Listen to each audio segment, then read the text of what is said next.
तो दोस्तों स्वागत करते हैं फिर से एक नए वीडियो में। जी हाँ दोस्तों, अभी आप देख रहे होंगे अपने global star trending star Khesari Lal Yadav को गाने का शूटिंग करते हुए। जी हाँ दोस्तों, यह एक गाना सैड सॉन्ग होने वाला है। सैड सॉन्ग गाना खेसारी लाल यादव लेकर आ रहे हैं। जी हाँ दोस्तों, इस गाने का क्या नाम है इस वीडियो में कंप्लीट जानकारी बताने वाले हैं, तो प्लीज़ इस वीडियो को पूरा देखिएगा। जी हाँ दोस्तों, गाने का बात करूँ तो गाने का नाम है डोली में गोली मार दे 3। जी हाँ दोस्तों, जिसका शूटिंग चालू कर दिया गया है। अब इससे पहले आप लोग सिर्फ नाम ही सुनते होंगे, पवन पांडे का लाइव भी देखे होंगे, लेकिन अब इस गाने का शूटिंग चालू कर दिया गया है। बहुत जल्द आप सभी को देखने को मिलेगा। बात करूँ इस गाने के राइटर के बारे में, तो इस गाने को पवन पांडे ने लिखे हैं।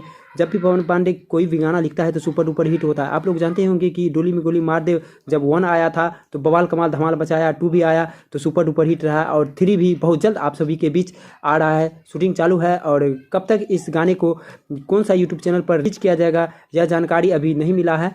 तो मिलते ही आप सभी को मैं इस वीडियो के माध्यम से बता देंगे। यह वीडियो आप सबको कैसा लगा हमें कमेंट में बताएं। अगर चैनल पर पहली बार आए हैं तो वीडियो को लाइक करके चैनल को सब्सक्राइब कर ले। तब तक के लिए जय हिंद, जय भारत।